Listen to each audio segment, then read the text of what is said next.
దేశవ్యాప్తంగా ఘనంగా నూతన సంవత్సర వేడుకలు. హైదరాబాద్లో ప్రశాంతంగా ముగిసిన సంబరాలు. నూతన సంవత్సరం ఆలయాలకు పోటెత్తిన భక్తులు. దేశవ్యాప్తంగా కిటకిటలాడుతున్న ఆలయాలు. దేశ ప్రజలకు రాష్ట్రపతి ద్రౌపది ముర్ము నూతన సంవత్సర శుభాకాంక్షలు.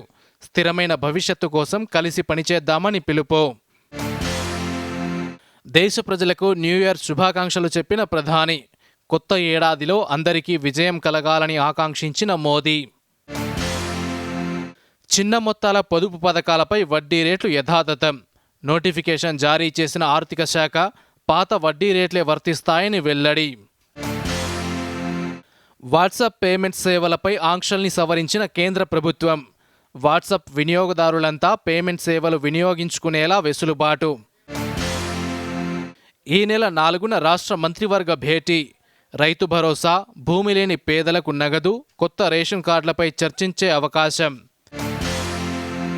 సబ్ రిజిస్ట్రార్ ఆఫీసులకు త్వరలో శాశ్వత భవనాలు నిర్మిస్తామన్న మంత్రి పొంగులేటి. దశల వారీగా కార్యాలయాలను పునర్వ్యవస్థీకరిస్తామని వెల్లడి. రైతు భరోసాపై కేబినెట్ సబ్ కమిటీ తుది నిర్ణయమేదీ తీసుకోలేదన్న మంత్రి తుమ్మల. పంట వేసిన ప్రతి రైతుకు రైతు భరోసా ఇవ్వాలన్నదే ప్రభుత్వ ఉద్దేశమని వెల్లడి.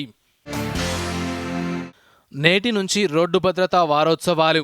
నెల రోజుల పాటు విరివిగా సెమినార్లు, వర్క్షాప్లు, అవగాహన కార్యక్రమాలు నిర్వహిస్తామన్న మంత్రి పొన్నం ప్రభాకర్. తీర్పు ఇచ్చే వరకు కేటీఆర్ను అరెస్టు చేయొద్దన్న హైకోర్టు. ఫార్ములా ఈ రేసింగ్ కేసులో ముగిసిన వాదనలు, తీర్పు రిజర్వ్. దక్షిణ మధ్య రైల్వే పరిధిలోని పలు రైళ్ల వేళల్లో మార్పులు. నేటి నుంచి అమల్లోకి వస్తాయని ప్రకటన. రేపటి నుంచి ఉపాధ్యాయ అర్హత పరీక్షలు. 2 సెషన్లలో టెట్ పరీక్షలు. హెచ్ఐసిసి వేదికగా ఈ నెల 3 నుంచి 5 వరకు ప్రపంచ తెలుగు సమాఖ్య మహాసభలు. ముగింపు ఉత్సవాలకు హాజరు కానున్న సీఎం రేవంత్ రెడ్డి.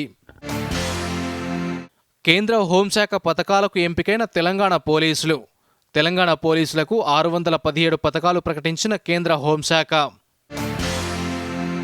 సంక్రాంతి పండుగకు 6432 ప్రత్యేక బస్సులు నడపనున్న టీజీఎస్ ఆర్టీసీ.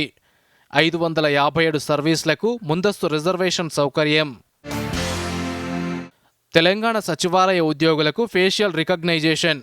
నేటి నుంచి అమలు చేస్తున్నట్టు ప్రభుత్వం ఉత్తర్వులు. విప్లవాత్మక మార్పులకు రాష్ట్ర ప్రభుత్వం శ్రీకారం చుట్టిందన్న ఉత్తమ్ కుమార్ రెడ్డి. ఈ ఏడాది మరింత పురోగతి సాధిస్తామని వ్యాఖ్య.